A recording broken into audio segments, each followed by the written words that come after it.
for this month, I just want to highlight everybody who's doing some good things, man. So I want to start with you, and I want to talk about your upbringing and how life was for you in the, is it the Bronx?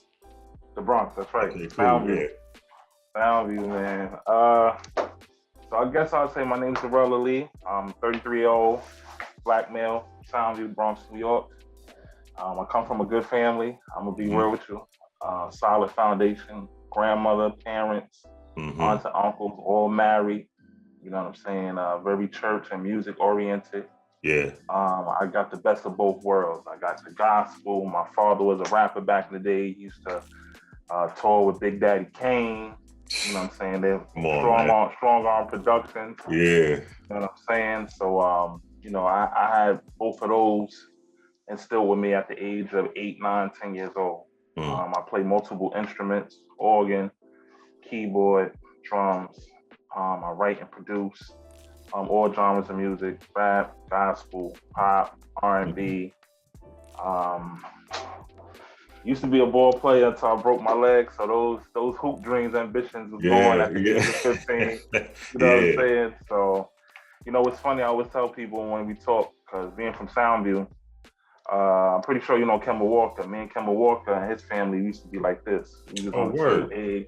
Yeah, we was on the same AAU teams. The Nike Sports used to be at 131 Park on White Plains Road here back in the day. So, you know, I come from a good foundation. My father, you know, it's 5 of us. So after my little brother, which is the second one out of the 5, was born, he quit that to do cooking at a hospital, acute care hospital for alcoholics and drug addicts. And then from then he had ambitions to, you know, open a restaurant up. Yeah. So he opened up his first restaurant in 2005. Of course, me being the oldest and stuff like that. Last year, high school, he was like, "Listen, when you get out of school, I need you to come over here." You know, Pops ain't gonna pay for no staff and nothing like that. Yeah, he sound like my pop, man. Yeah, exactly. As soon as you get out of school, it's like, let's go, man. We're going to work.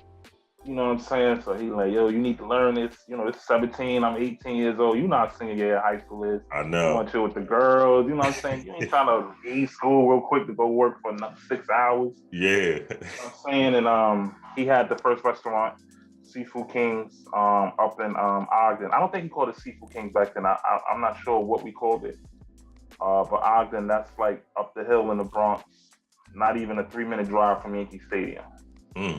So it was a heavy, the gentrification over here in New York started maybe 5 to 10 years ago. It's 2022. I'm going to say around like 2015, 2016. I'm going to get into that real quick after this. Okay. But our first neighbor we had the restaurant at, it was very drugs heavy.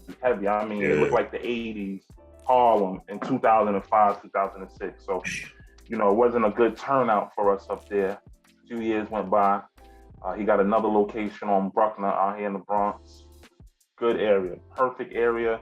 We was in there from like 2010 to 2014, rocking out. Our lease is up. Trump and his boys, they brought that whole side of the Bronx up, bro. I mean, spent millions, and our lease went from like $1,300 a month, and they wanted like $2,500 a month after that. And the place that's really where the truckers go, it's no foot traffic. You know, we was basically making our money offline from Harlem and stuff. So, you know, we just couldn't afford it. So again, another 2-3 years go by. My parents, they moved from the Bronx to St. Albans, Queens. You know, I stayed behind.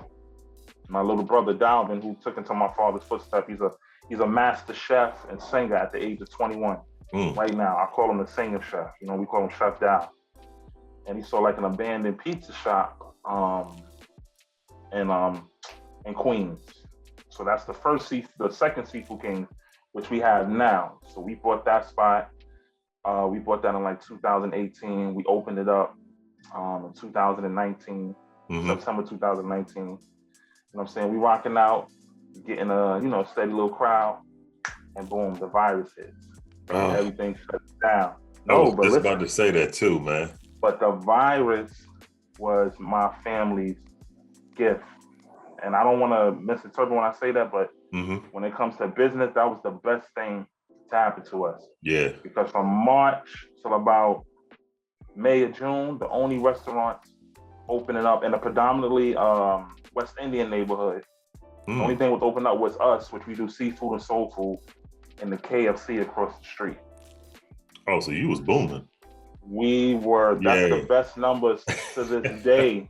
Yeah. When New York was losing 8,000 to 10,000 people a day, we had $2,000 to $3,000 a day. It was insane, bro. It was insane.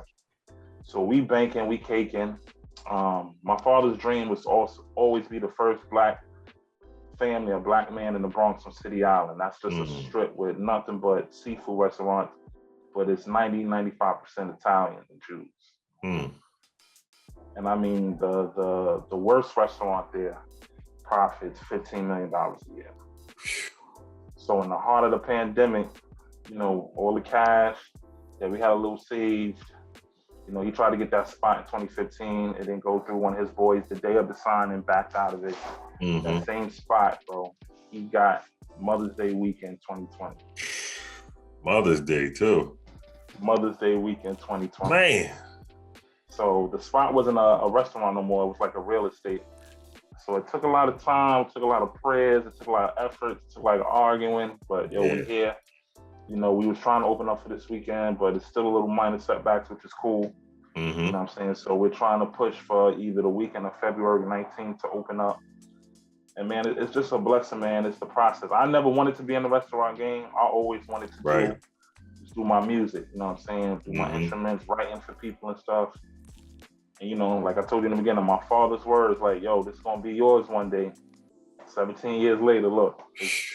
Ain't that something, man? Yeah, it is, you know what I'm saying? And I just see the crazy turnaround with a couple of pieces of fish, shrimp, and french fries, man. It's ridiculous. And that's a business, and the food business, man, everybody got to eat, man. Everybody. It don't matter what color you are. Everybody listen to music, and everybody gonna want to eat. Yep. You know what I'm saying? And that right there. Now, how was your, you know, you was talking about your father. How inspiring for you was your father growing up?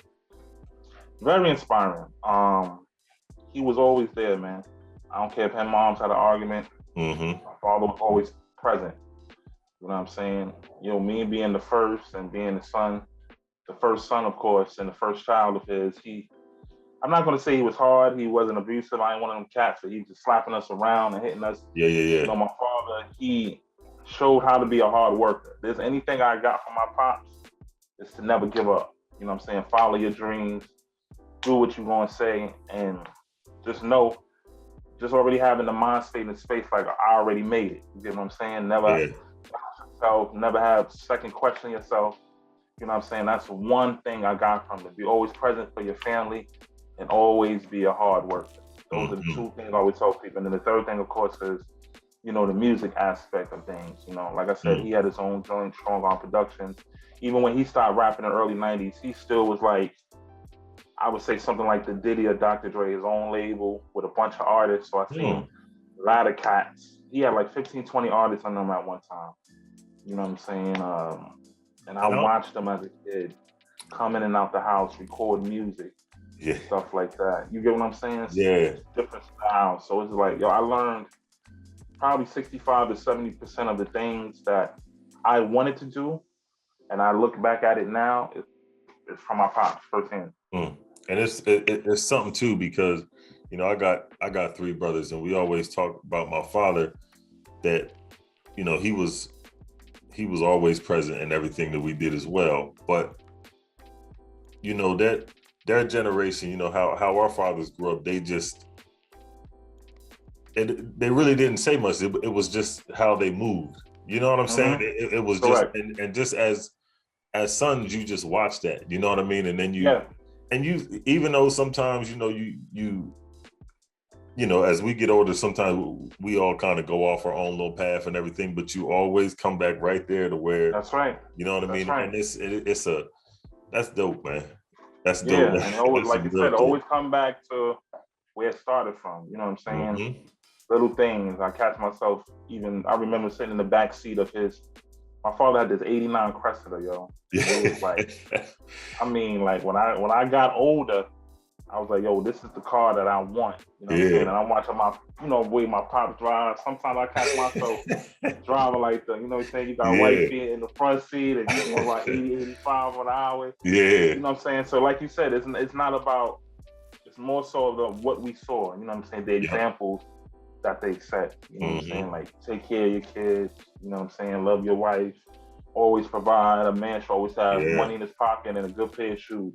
Yep. You know what I'm saying? Even my grandfather, he died at when I was 2 or 3 years old. But I remember, even at that age, I remember him telling that stuff. You get older, you make sure you always have money in your pocket, good pair of shoes. My grandmother used to always tell me that. You know what I'm saying? Make sure, you provide and leave something, for the next generation. Yes. So it'll be a little easier for them coming up. You know what I'm saying? I have 2 daughters. You know what I'm saying? One is 10.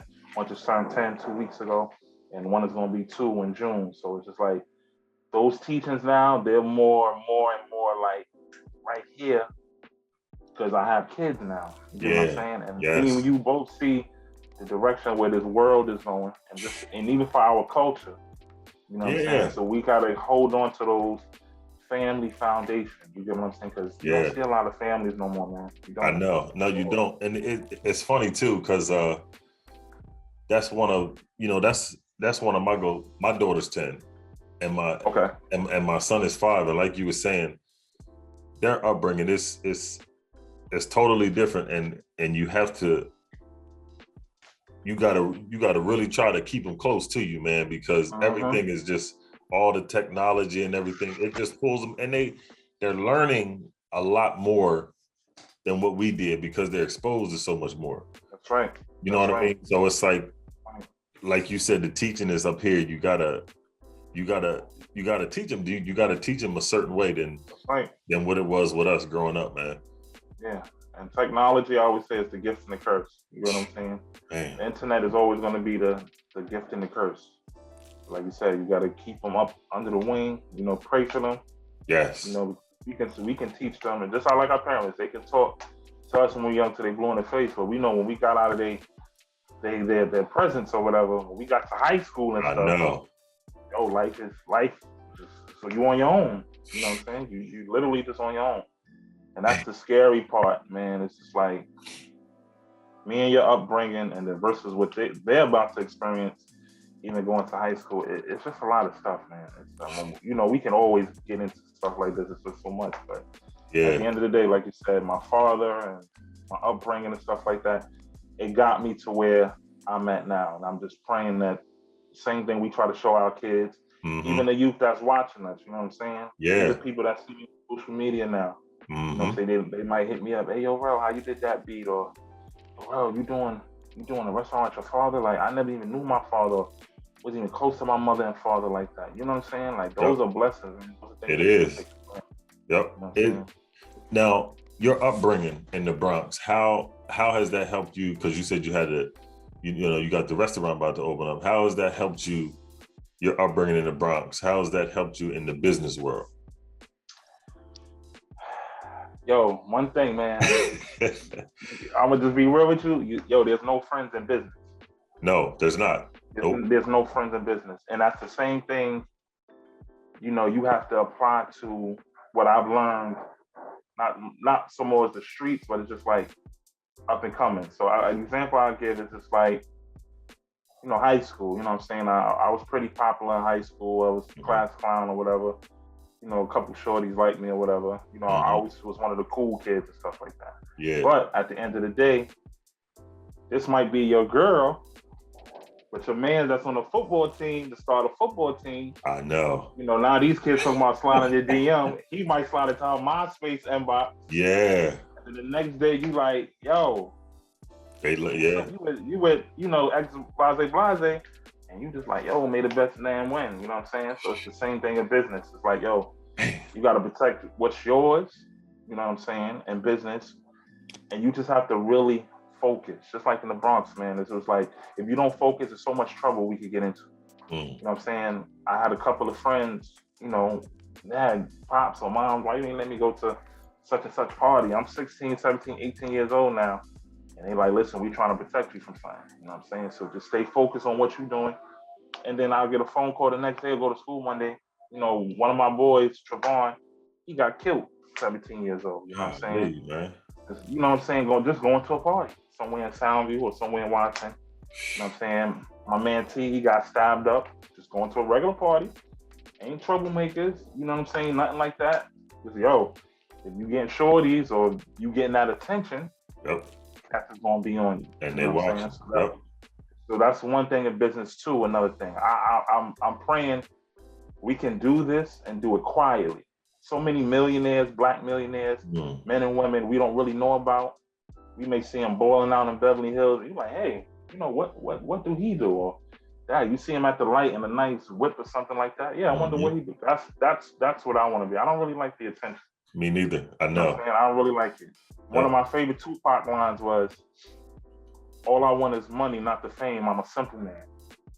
That's one of my favorite Tupac lines of all time. And that's something I'm trying to, like, you know, growing up and moving forward in this business doing. But unfortunately, like when me and you said, yo, with the social media presence, it's hard, bro. I know, because you have to, that's the way of the world now. So in order for you to, again, going back to how we was growing up, they would, you know, you look at Master P, you look at, you know, Tupac and all that, they had to hustle out the trunk of their cars, Jay-Z and all that. Yeah, so it was like, but now you have to put it's social media. So in order for you to move, you got to be on Instagram, you got to be on Facebook, you got to be on Twitter and all this kind of stuff. So you got to, in order to make, you got to be seen. You got to be active. Yeah. Yep. You got to be active. So, you know, those are just a couple of things that I've learned definitely in my upbringing and, you know, move to business. There's no friends in business. Focus on what you're doing. And just always complete your goal and task, man. Some business, different parts of business, it's going to take longer than others, especially for our people. You know, we've been denied bank loans. We've been denied SBA loans, and we've been legit. You get what I'm saying? Yeah, every time. Paperwork and everything is good, but, you know, you can't give up. You can't give up because you're going to do 40 years and work for yourself or 40 years working for the other man and pray that you might get a Social Security or retirement. You ain't lying. You know what I'm saying? For that entrepreneur life, for everybody that's going to listen to this, you have to really be called to do this. Because anybody can say, I'm going to work for somebody, I'm going to call out of work, you know what I'm saying, and get paid whatever sick time. Oh no, entrepreneur, if you don't get up, you don't eat. Yeah. Because your body and that's your business right there. That's right. That's right. That's why my mind got to be focused. You know, I gained a little COVID weight, so I'm trying to get back in the gym, working out. I think we all have, man. Yeah, man. And then people, they play with that. You got to be in shape. You know what I'm saying? You're like, Dad, why I'm so sluggish in the morning? Why I always want to take 10 or 15 naps? Yo, your body ain't right. Yeah. You know what I'm saying? Your body, as we get older, your body gonna tell you, man. Yeah. I turned 33 last Wednesday, February 2nd. Yeah. And I feel like in a week I done went like 5 years older. I'm waking up in the winters now. My knee is sore. I'm like, dang, man, like I know. Back is hurting. You can't even sleep with the window open no more. I'm like, yo. I was getting ready to say, man, my wife, she stayed with the fan on. I'm like, man, when I wake up, man, I can't do that, man. My body. You got to sit at the edge of the bed real quick, like, dang, man. Yeah. Do you watch Martin? Yeah. So you remember Ed Gordon, old man Gordon, that used to walk slow? Yeah. That's how I be feeling in the morning. In the store. Man. Yeah. In the store, man. Like, yo, I feel like Gordon, man. Yeah, that's for real too. Now, how has your your dad being a former rapper and everything, and you being around that, how has that influenced your rap career? And then too, and I read that you were a songwriter and a producer and everything as well too. Yeah. So it's heavy, man. Again, heavy. It's heavy. My father's influence is very heavy.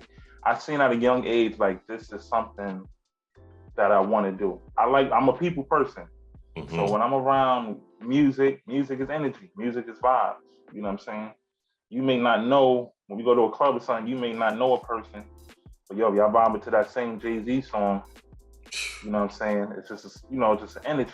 You know what I'm saying? So, like I said, seeing my pops having 15, 20 artists, it's the same thing that I'm going through now. You know what I'm saying? I sing and play too, but I like to be around some of my favorite friends as producers: Tyrone Thomas, Travis Andrews, Cedric Marsh, Gene Tober, my cousin Gene Tober. He's 50 Cent's music director. He got his entertainment, Black on Black. You know what I'm saying? You know, just Thomas Rankin. It's a bunch of us, man. And it's just like, yo, my day, waking up, going to sleep, it's music. You know what I'm saying? I know you kind of see the mic in the background. Yeah, I did. Yeah. You know what I'm saying? You got to have your home setup, because the studio, shout out to Thomas Rankin and Trackfire Studios, when that happened and the studio shut down, the music don't stop. You know what I'm saying? Yeah. So I go back to what I seen my pops have. So, yo, we had the studio in the basement. You know what I'm saying? Then when my mother was complaining about the music being 1 or 2 in the morning and we had to go to school the next day, he went in the backyard and built the shed and just, you know, made, a soundproof studio. You know what I'm saying? So all of that played a very heavy influence of what I did with the rap. You know what I'm saying? And my grandmother, like I said, she had us in church. Yeah. So that's why I learned the gospel aspect of it. Playing, singing, arranging melodies, arranging background harmonies, learning for some of the best. You know what I'm saying? In the Bronx. My Lebanon Baptist Church, that's my home church. So you get the best of both worlds. The industry already comes into church anyway and takes our best singers and musicians. It does. Yep. I learned it at 10 years old. You mesh it together. You know what I'm saying? And, you know, we do what we do. Now you, who's your, I know it's a long list, because for me, growing up, it's always been the 90s hip hop, you know what I mean? And I'm my favorite era. Yeah. That's and right. I'm a 70s soul dude too. So that's right. Everywhere I go, my wife always says, why you always gotta have your headphones or something in your ear? That I feel like even if I go to the supermarket, I gotta have music in my ear. It's just what it is. So who's your musical influences?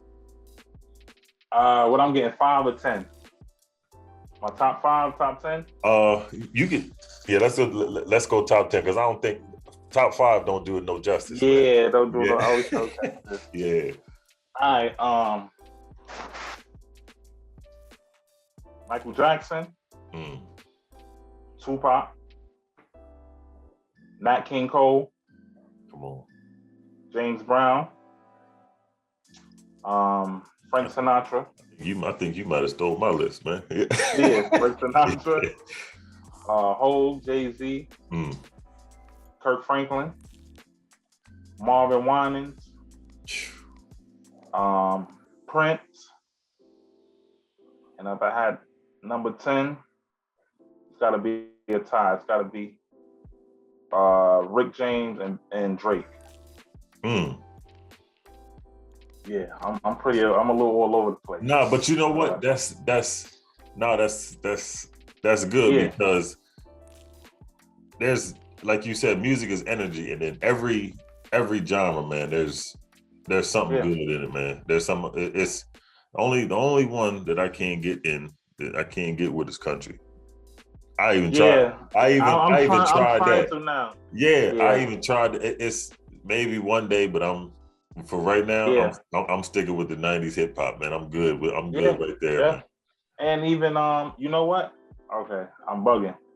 I gotta let me take one of the gospel heads off. I'm gonna take Marvin Winans off. I gotta say Jodeci, bro. You know what? See what I'm saying? Say Jodeci, bro. Yeah. All my closest friends, they know Jodeci. That's my number one R&B number one R&B group. Every time, I don't care what nobody say, yo. I was 5 years old when they was rocking. It doesn't matter, bro. And even I heard, who was it, KC? I heard KC singing not too long ago. This nigga can still sing, man. Yeah. And think about it, bro. It's just like with all the alcohol and drugs, even down to Bobby Brown, most of these cats had. Yo, they still once in a while can pull back to 30 years ago and do it. So imagine if they just did half the wilding out stuff that they was doing, where they would be at. And Jodeci is really number one with only 3 albums. I know. See, and I was talking to a friend of mine, and she said if you look at Jodeci, man, she was like, she said, when you listen to their albums, she said most of their songs that's good is just the hits that's on. I said, I don't know, but them some hella some hits, man. Game changers. I always tell people that.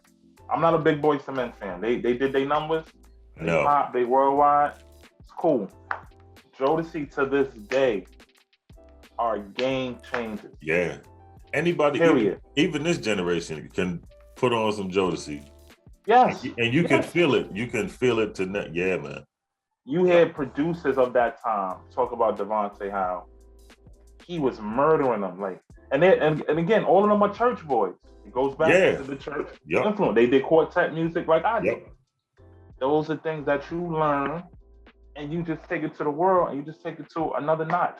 We have not seen a group even try to come close or can't even come close to duplicating that sound that Jodeci gave us, bro.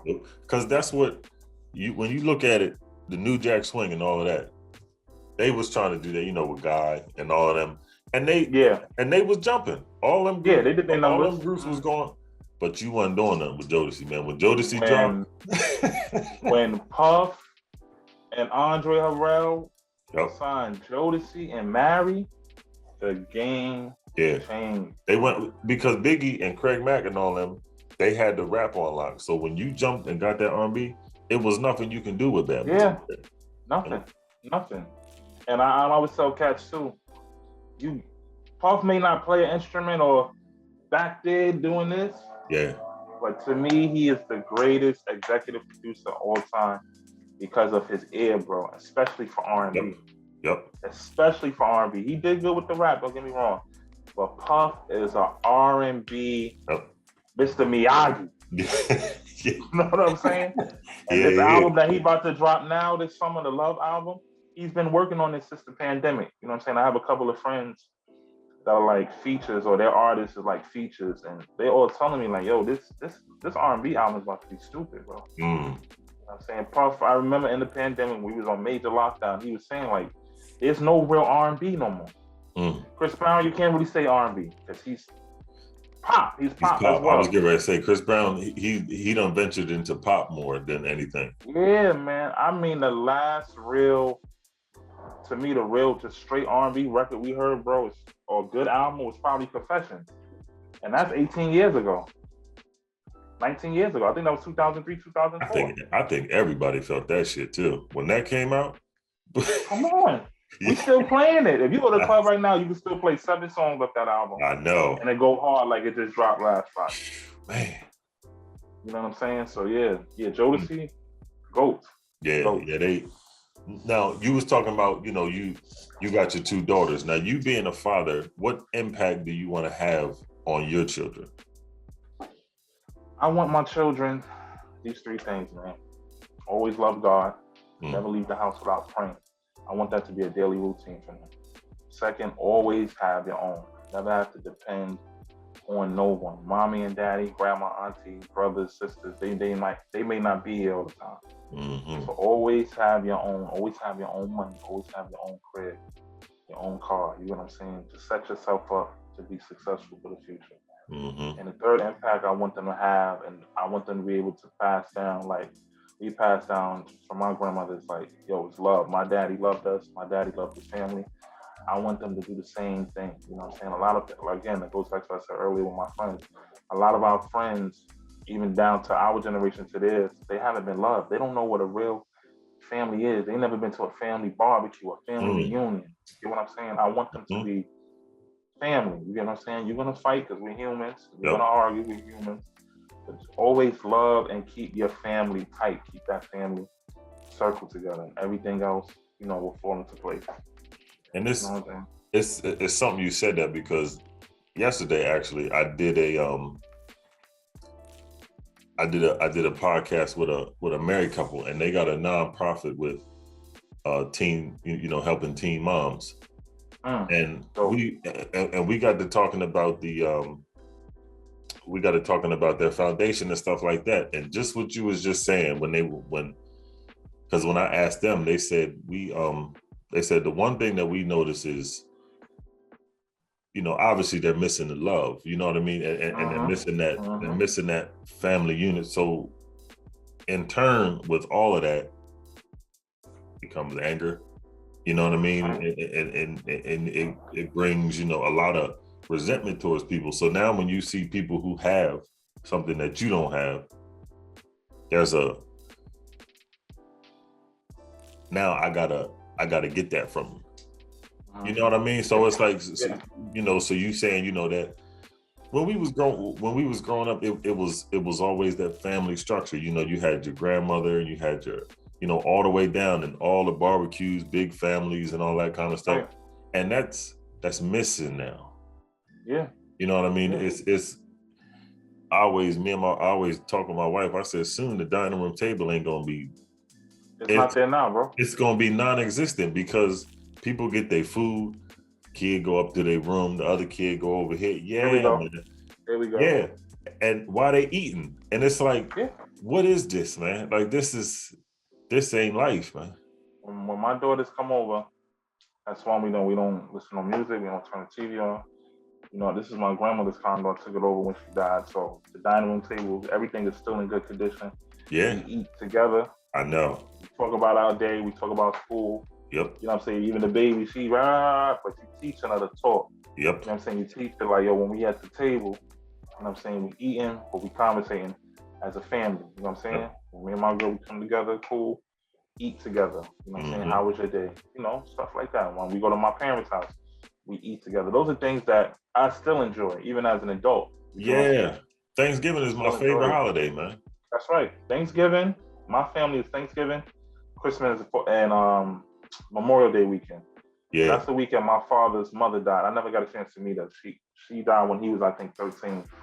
And her weekend is around Memorial Day. So my father growing up would throw a big Memorial Day weekend barbecue. Yeah. All my cousins from both sides of the family come over. We eat, talk, laugh. Music is loud. It's like 100 of us in the street, in the backyard. Yeah. You know what I'm saying? You ain't gonna have that now because grandmothers is 40 years old. I know. What family structure do they have? And don't nobody want to be no big mama. Nobody. And guess what? Nobody cook no more either. Let's talk about that. I know. No, and that's I always say, I'm like, McDonald's is making so much money, man. And it went from millions and millions served to billions and billions served. A day. A day. And it was there's no more Sunday dinners. Nope. You know what I'm saying? I mean, it's, my wife cooks and everything, but it's not like a big thing. Like you you wake up in the morning, Gary, go to church, man, and you smell the food. You know what I'm saying? Because they knew the pastor and his wife was coming over after church. Yeah. Get a piece of chicken real quick, get a rib or two. Yeah. Don't do that no more, bro. Nah. And everything is, like I said, you go back to what we said earlier, technology to me is the gift and the curse. Why I gotta cook if I got Uber Eats, Grubhub, Seamless at the palm of my hands real quick? And then we wonder why when we get paid, we broke. I had to explain that to my boys one time. You know what I'm saying? We planning a trip and they like, nah, man, that's too much. I'm like, listen, you're going to Mexico. You ain't never really been out of United States soil. Always in the hood. Oh, I can't afford that. I'm saying, I'm going to break it down to you. You eat out every day. Okay, you do at least $200 a week in weed. You buying $40 worth every other day or every 2 days. I said, just save half of that for 2 months, and that's your money. Oh, I never thought about it like that. Yeah, I know you haven't. Yeah, because when you think about it, if you eat out every day, let's just say breakfast and lunch before you go home, that's $20 a day. Correct. Now you go on that, you know what I'm saying? Now by the time you get to 2 weeks, yeah, you're about $600-$700 in. And don't eat like I like to eat, Ruth Chris or I know. or Jimmy's Cafe real quick. Yeah, man. You could easily spend $250 in a day eating. If I got an all day session with some artists, I know, and you got lunch and dinner. You know what I'm saying? Once in a while, if I'm charging $35 an hour, if I know it's gonna be 12 hours, you throw a little extra $5 or $10 an hour on top of that, just because you're gonna have to get something to eat. Or I know this artist that I'm working with, they never have their parts, so they take long to record. You know what I'm saying? So we're gonna have to order something big. We're gonna be here for a while. Yo, a lot of that stuff, yo, as I see people even at the restaurant, bro. There's this one lady, every day she used to order 2 pounds of snow crab leg. Yo, that's a lot. Broccoli, salmon, Asian descent. Yeah. $80 faithfully. A day? 6 months straight, Monday through Friday. On Grubhub. On Grubhub, she used to do it. We knew my salary for the week. That's her. It's just her. It's her. We knew like clockwork. 12 o'clock each day. As soon as we turn that machine on, Lisa, blase, her order was gonna come in, bro. And used to tip excellent. Give a little extra $15 tip for whoever delivered it to her. Crazy, bro. Crazy. Where do you see yourself? Where do you see yourself in 5 years? 5 years, 2 Grammys. My clothing line. That's what I'm talking about. My clothing line really getting out there. GVO Clothing. I started that in 2018. Man, my cousin did a song called Good Vibes Only. And I just took that and took the, abbreviations and made a clothing line. So hopefully that's getting out the mud, because I really don't know much about the fashion world, but I'm praying that, between the music and the restaurants to influence my money, just like how Kanye did, sometimes that world, you got to spend some dough, because that world is really tight-knit. Between that and Hollywood, you really got to know somebody like really, really into that. And I know. When I say 2 Grammys, I mean for myself as an artist and probably one of my gospel artists. Seafood Kings, man, I want a chain of restaurants, bro. My next goal is to open. I'm sorry. Do you plan on venturing outside of New York? I was about to say that, yeah. The next goal is to I bought 2 food trucks with some money that I got in 2020 for the business. Mm-hmm. So I bought those. Those are in LA. I'm just waiting on this restaurant to open up so I can really furnish them. Okay. So I want to do the 2 food trucks in LA. But my main goal, bro, is to open up a Seafood Kings on South Beach. On Collins. Not too much Ocean Drive, because the rent is gonna be too crazy. Yeah. But Collins and Washington, anywhere between 6 and like 15. You familiar with South Beach? Yeah. Yep. So there's nothing like us. So, and I'm just talking about straight it's just fish, chicken, and shrimp combos, maybe crab legs. I might not even do that. Just combos and steamed food, bro. Just imagine in the summertime with your boys or wifey or whoever you down there chilling, you could pull up to my express spot and real quick and get 2 combos. And I was getting ready to see in this, you know what? And I'm gonna tell it's gonna happen, because just what you saying that you just put the picture right there. You know what I'm saying? Yeah. So it's gonna and the way you've been moving through the years, it's already gonna happen. Listen, I'm praying. I went and ventured down there. Last summer I met this cool guy, Italian guy. He owned a lot of property down there. See? And he was just telling me like the business down there is so scarce. And he actually hit me up a month ago. I was just telling my pops and uncle that when we had a meeting, the rent was like $8,000, right? Shit. He called me and was like, yo, if you make a move now, I could get it down to like 45 for your first 2 years. I'll give you a 5-year lease, $4,500, and then after your second year, I'll raise it like $250, $300 each year.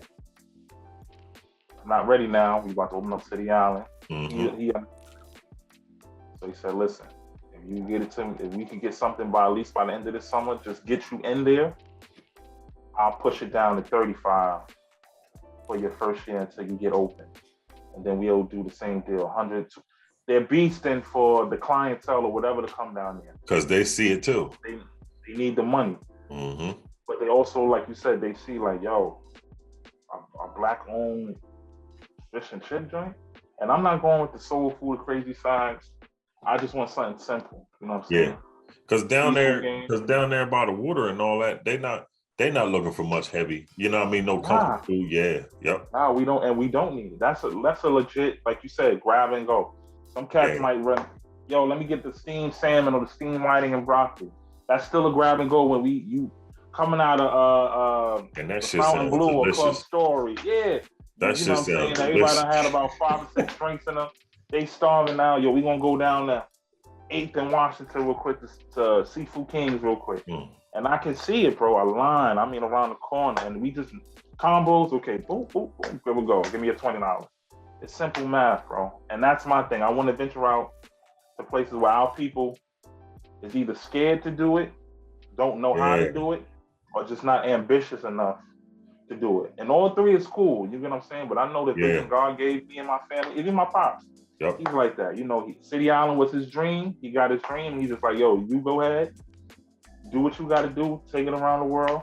I have a homegirl that works in Disney Corporation. She just told me, I was bugging out, that Disney is about to move their LA part to Florida. So it ain't gonna be no more Disneyland in LA. No So that's supposed to be complete in the next 5 to 7 years. So she hit me up like, listen, I'm gonna get you an application.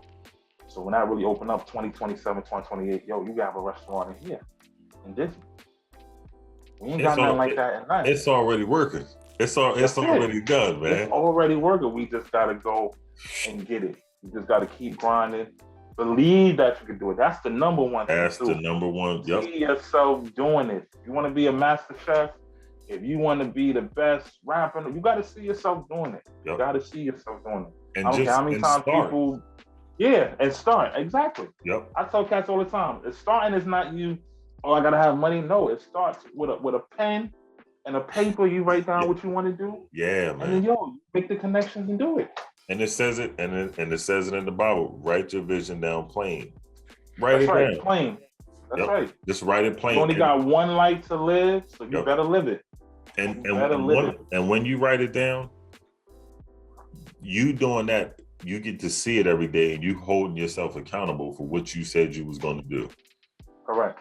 Yep. Correct, bro. So, yes, definitely venturing. Miami. Newport News, Woodbridge, Virginia. You know what I'm saying? I-95 rest stops. I want to have at least 10 of them joints in the next 3 years. I'm giving myself 3. I'm trying to do it in 2. Just off 95. You know how you get to North Carolina, South Carolina rest stops? Or it's not even a rest stop. When you get off, there's a bunch of gas stations and a bunch of cookouts. Even in Philly. Even in Philly. In Philly, yeah. And you know what? Somebody told me about Philly, but I didn't know if there was anything like us in Philly. But my homegirl was like, man, what y'all do? Yo, just bring that drink down there. You never know. Because you know what? Because this, like you said, a lot of us are scared to do it. So when it comes there, we don't get a lot of. So all we really have around our ways is McDonald's. You know what I mean? All the junk, and all the trash. So, man, like that, yeah, man. It's now that's gonna work. That's good, man. All the way down you can come all the way down the East Coast, man. That's the goal, bro. You know, we get franchised. We're officially a franchise now, because we got 2 locations, and it's just like, I'm giving away the secret gem now. You do well. You're doing the green with your restaurants for at least 1.5 years to 2 years. You get you a franchise loan. Franchise loan can be up to $5 million. What can me and you do with $5 million? And they give you 10 years to pay it back. Maybe it'll be a little 10% interest, but if you do it right and you know what you're doing, and we open up in areas like we both talking about where we'll kill, that ain't nothing. No.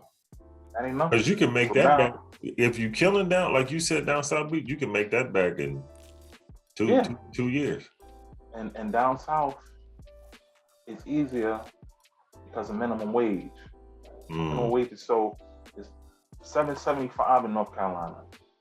You know what I'm saying? Puerto Rico. I just went to Puerto Rico for the first time this year. Loved it.